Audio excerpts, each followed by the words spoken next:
everybody. Today I'm going to speak about the relationship with United Nations and the new problem that the world is facing right now, which is terrorism. So basically the context is because from the first chapter we have been dealing with United Nations and how United Nations looks at various aspects. So this paper here, which was given out to us by Sensei, is written by Jane Bolden. It's a chapter 24 and talks about terrorism and United Nations and how it deals with it. So basically, Jane Bolden has said something like terrorism is simultaneously everywhere but nowhere at the United Nations. So what he means by this is that various departments in the United Nations are dealing with terrorism, but the UN doesn't have a specific terrorism cell, like anti-terrorism cell or something. So one of the reasons is that originally it was missing in the blueprint of the UN Charter, which was made right after the World War II. So right during the World War II, there was a meeting to make the United Nations, and during that time they started to make the blueprint of the United Nations Charter. But in that, the word terrorism or the context of terrorism was missing. It was kind of a newfound problem that the world is facing. But we will see that how UN tackles this.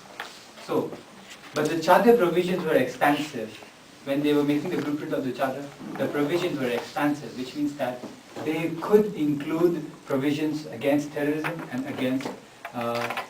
So, for example, let's look here. It says, for instance, UN Commission on Crime Prevention and Criminal Justice. That's one. UN Office of Drugs and Crime. That's one. And Department of Disarmament Affairs. So these are the three departments which I have just, for instance, mentioned, which are not made against terrorism, but also serve the dual purpose of fighting terrorism. So these, in the charter, these departments are expansive. It means that although they do not have a specific definition that these departments are made only for terrorism, but they also include injustice or something like instability of a country or internal problems will be also tackled by criminal justice, drugs, and the Department of Disarmament Affairs. It's just an example.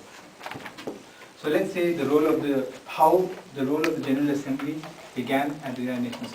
On your right side, you see the picture of Mr. Kurt Waldheim, who was the General Secretary of the United Nations from 1972 until 1981. So his office started in 1st January 1972.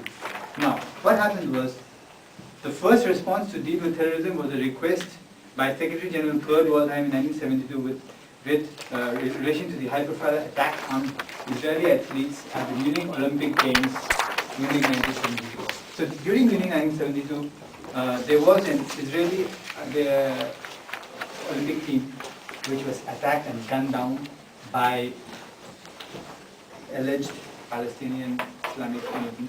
And this, with a response to this, Mr. Kurt Waldheim said that now is the time that the water goes above the nose and we have to do something. So this is talking generally in the context of General Assembly. So I'll be talking about how General Assembly is tackling terrorism, how the Security Council is tackling terrorism, and how the United Nations as a whole has made its resolutions and for the Anti-Terrorism Act. And thirdly, the Secretary General, the Kofi Annan or Ban Ki-moon. So these are the three aspects that I'm looking at. So in this regard, to give you a quick shot of what happened at Israeli Olympics, I'd like to show you a short video which will explain for a minute how and what happened. September 5th, 1972. The world was shocked when 11 Israeli athletes were murdered by Arab terrorists at the Munich Olympics. A radical group called Black September had infiltrated the area where 10,000 athletes were staying. At 5 a.m., the terrorists broke into the Israeli dorm. A coach managed to sound an alarm, allowing 18 team members to escape. But 2 athletes were shot and 9 were taken hostage. By 9 in the morning, the Olympic Village was surrounded by hundreds of police officers and 24 sharpshooters. At noon, the extremist group announced their demands. the release of 100 Palestinians from Israeli jails, and their own safe passage out of West Germany. Negotiations ensued, but Israel would not meet the terrorist demands. The terrorists and their hostages were flown by helicopter to a West German airbase, where a plane was waiting. At the airport, German sharpshooters opened fire. The terrorists fired back, and all 9 Israeli hostages were killed, along with 4 of the 7 terrorists and a German police officer. 4 of the victims burned to death when a terrorist threw a grenade and set fire to their helicopter. The games were suspended for a time, but then continued after a memorial service for the victims. The German police received heavy criticism for the lack of security. We showed the Israeli. Yeah. So basically, I have many videos. So if you keep switching off the light, it will disturbing. So in this video, what we saw is that how a conflict which is happening in one part of the world, in the Middle East, in Palestine, in Israel, is transferred to another part of the world. For example, Palestinians and Israelis have been fighting in the Middle East. But the problem precipitates to the Munich Olympics in Germany. In regards to Germany, I'd like to tell you that after the World War, during the World War, the Nazis did a lot against the Jews, right? The Jew community. Because of that, Germany as a country has a lot of pressure on it of not acting strongly enough against terrorist activities, because we already have this kind of a view that the Germany has done such a thing. So in order to improve their image, and because of this, you also must have heard the 9/11 attacks were actually originated in Hamburg, Germany. So you see the problem there.